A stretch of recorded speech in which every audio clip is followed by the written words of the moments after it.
Hey, what's up? Welcome back din sa ating channel dito sa Box TV. Alright, so tayo nagbabalik muli mga kababayan at ngayon ay pag-uusapan natin ito pong isang viral video at ang mensahe po ng ating Pangulong Bongbong Marcos mga kababayan. Handa na ba ang lahat na magkasundo ang dalawang pinakamalalaki at malalakas na pamilya sa Pilipinas ngayon, mga kababayan, ang Marcos at Duterte, mga kababayan. Handa na po ba kayong lahat para dyan? I-comment nyo po sa ibaba ang inyong mga opinion. Alright, so yan ang ating alamin ngayon at pag-uusapan kung pabor ba kayo na magkasundo na ang dalawang pamilya para makausad na yung ating bansa, dahil alam naman natin na talagang ang lahat halos ay nakatutok sa politika. Kahit na ang ating Pangulong Bongbong Marcos ay nakatutok sa iba't ibang proyekto, pero hindi pa rin mayaalis, mga kababayan, ng usaping politika. Diba? So yan ang ating alamin ngayon at pag-uusapan. Pero syempre bago ang lahat, please don't forget to subscribe, like, share, at comment dyan sa comment section. Right?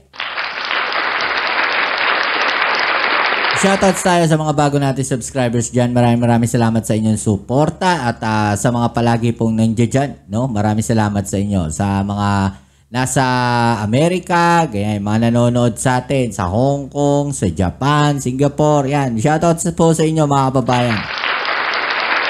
Alright, so huwag na natin itong patagalin. Umpisahan na natin. Let's go.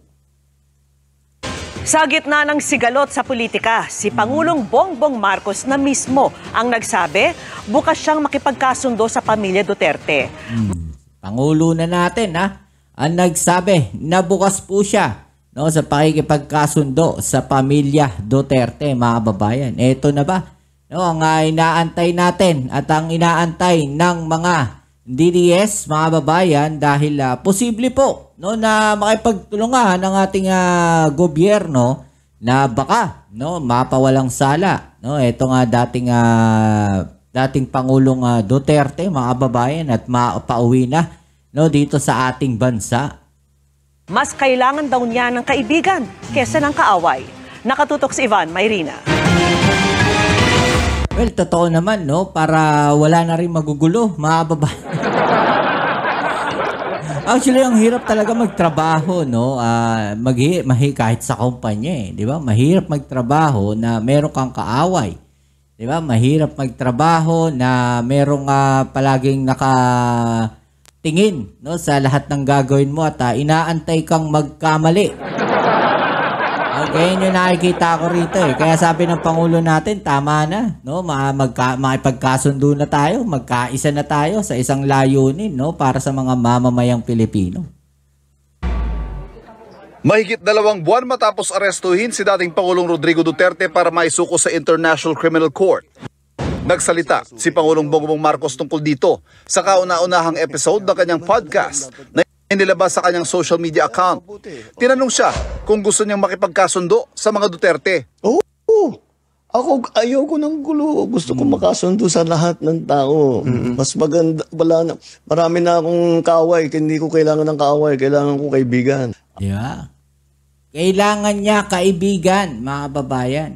Yan yung inahanap natin sa isang Pangulo. Ayaw niya ng maraming kaaway dahil alam naman natin pagdating sa politika talaga, hindi mayaalis na marami kang kaaway, maraming galit sa'yo, hinahanapan ka ng butas kahit na tama ang iyong mga ginagawa. Yun yung inaayawan ng ating Pangulong Bongbong Marcos. Dahil nga naman kahit anong gawin mo, kagaya nga ng sabi natin, kahit anong gawin mong tama, sa mata ng iba, mali pa rin yan. Sa mata ng mga kaaway mo, sa mga mata ng mga ayaw sa'yo, mali pa rin ang iyong gagawin kahit pa tama. Tama na yung layunin mo, tama na yung ginagawa mo, tama na yung ideolohiya mo, pero para sa kanila, mali pa rin yan. Diba? Yun yung inaayawan ng ating Pangulo dito. Kaya parang panawagan niya rito, sige, para matapos na makipagkasundo tayo sa ating mga kaaway dyan. Diba? Lalo na yung pamilya Duterte. Ang habol ko yung stability, peaceful, para magawa namin yung trabaho namin. Kaya ako, lagi nga akong bukas sa ganyan.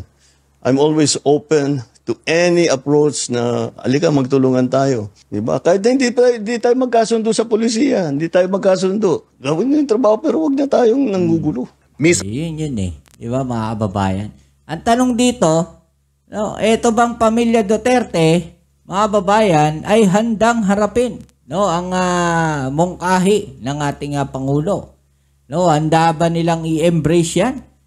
No, handa bang i-embrace yan ng mga DDS, mga kababayan? Yung panawagan ng ating Pangulong Bongbong Marcos, dyan magkakaalaman yan ngayon. Mismo ang Pangulo na rin na nagsabi, hindi nakuha ng kanyang mga kandidato sa alyansa ang resultang naisana nila. Ang tingin dito ng Pangulo, Nagsawa na ang Pilipino sa politika. Totoo yan. No? Sinabi rin natin na nakaraan yan eh. Diba? Sa mga nakaraang vlog natin. Alam nyo, tigilan nyo na yan, kako. Kasi nagsasawa na ang mga tao sa politika. Ang gusto na nila ngayon, mga kababayan, ay resulta. No? Ang gusto na nila ngayon, mga kababayan, ay trabaho. No, ng ating Pangulo. Paano tayo aasenso? Lahat ay mabibigyan ng pantay-pantay. No, na pagkakataong mabuhay ng maayos. 'Di ba? Yan yung sinasabi ko noon. Tama na yung politika na yan dahil nagsasawa na ang mga Pilipino sa politika. Sawan-sawa na sa politika. Disappointed ang tao sa serbisyo ng gobyerno. Hindi nila nararamdaman at masyadong mabagal ang galaw ng pagbubuo ng mga project na hindi pa nila maramdaman. Oo, kasi nga na tawag dito na uudlot o nauunsyame dahil nga may kanya-kanyang may kanya-kanya silang iniisip, 'di ba? Dahil nga sa politika 'yan. Eto ba papabor sa akin 'to pagka tumulong ako sa gobyerno? No, eto ba ipapabor sa lahat? No, kikita ba ako diyan? Parang ganoon. No, tigilan na natin 'yan. No, sa pagka ginawa ko ba 'yan makakakuha ko ng boto sa susunod na halalan. Parang gano'n. Nang maupong Pangulo, masyado raw kasing pinagtuunan ng pansin ng kanyang administrasyon ang mga malalaking proyektong pangmatagalan. Pero Isa pa hindi yan. agad maramdaman ng tao. Tulad halimbawa ng pangako niyang 20 pesos kada kilong bigas na inabot ng 3 taon bago na isa katuparan. Ang pangkontrol doon sa presyo. Eto, magandang topic to mga babayan. No, kung napanood nyo itong video. Maganda tong topic na to ha. Actually, na-discuss na rin natin to. Na doon sa mga nakaraan nating mga vlogs. ng bigas ay ang smuggled na bigas. Kaya nag-hoard. Dahil ang nag-i-smuggle, mga official din ng gobyerno. Kumikita sila. O di bakit nila papalitan? Sige, pasok lang sila ng pasok. Tama, di ba? Yan yung sinasabi natin. Na yung pagpasok ng mga bigas dito sa loob ng Pilipinas, mga kababayan, isa yan. No, sa nagpapahirap sa ating mga kababayang magsasaka, huwag nyo isisi sa gobyerno. No, isinisisi nyo agad sa gobyerno na mahina kita ng mga magsasaka, hindi nabibili yung kanilang mga palay sa tamang presyo dahil sobrang dami ng bigas na pumapasok sa ating bansa na galing sa ibang bansa. Okay, so mas mababa pa. No, lumalabas yung presyo nun. Diba? So yun yung nagiging problema natin dito, mga babayan. Diba? So ngayon kung tututukan ng gobyerno natin itong mga magsasaka na to at masasawa tayo mga nag-i-smuggle na yan, na mga bigas, yung pag-import natin mababawasan, yung kikitain ng mga kababayan nating magsasaka ay tataas. At kung pagtutuunan ng gobyerno natin yung mga magsasaka, doon natin direct bibilhin yung mga palay no, na ayon doon sa kanilang gustong presyo at kung magkasundo naman, edi mas mabibigyan natin sila ng magandang hanap buhay, mga kababayan, at mas mabibigyan natin ng mas murang bigas ang ating mga kababayan. Diba? Mas maganda yung ganun. Baga, umiikot lang sa atin no, yung produksyon ng mga bigas, no, ng palay, ng gulay, umiikot lang sa atin yung produksyon. At the same time, mga kababayan, kumikita lahat. No, win-win situation yan para sa atin. Kasi yung bigas na mabibili natin ay galing direct doon sa mga magsasaka na tutulungan natin yan. No? Tapos nakakabili pa tayo ng mas murang bigas. Diba? Mas pabor sa ating lahat yon. Hindi nila iniintindi ang production. Hindi Yun, yung production, di ba? Nakakalimutan na nila. Di ba? Yun yung sinasabi natin eh. lang sila ng pasok, hindi nila iniintindi ang production, hindi iniintindi yung sistema, hindi nila iniintindi ang presyo ng palay, ang presyo ng bigas, ang kikitain ng magsasaka. Sinagot din ng Pangulo ang Di sitwasyon. ba? Isa pa dyan mga babae nakaka-apekto sa atin.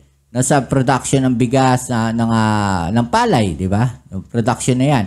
Isa sa nakaka-apekto dyan mga babayan, ganito kasi nagiging senaryo. Pagka bumababa yung presyo ng bigas ay ng palay na binibili sa mga magsasaka, tinatamad na yung mga yan. No, ano mangyayari? Bibilhin ngayon ng mga may pera yung lupa ng mga magsasaka at tatayuan ng subdivision.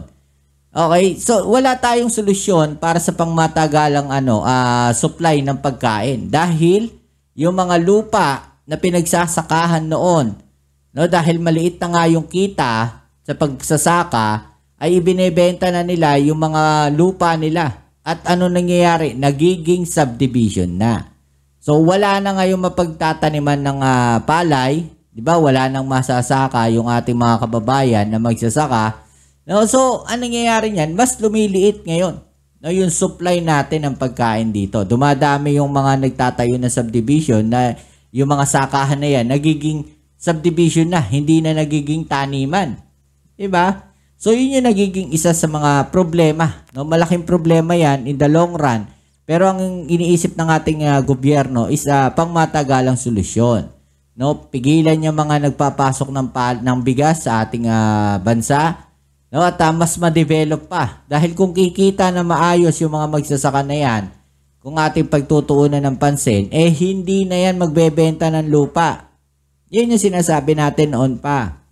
Hindi na magbebenta ng lupa yung mga magsasaka na yan. Ba't ko ibebenta yung lupa ko? No, kumikita ako dyan. Diba? So, ito nga yung mga may plano magtayo ng subdivision, wala na silang magagawa kasi hindi nila mabili yung lupa eh. Diba? Yun lang yun. Yung sinasabi natin. Ng droga at peace and order. Bagay na madalas ipaghambing sa Administrasyong Duterte. Hindi raw kasi mga malilita pusher, kundi mga malalaking dealer ang hinahabol nila.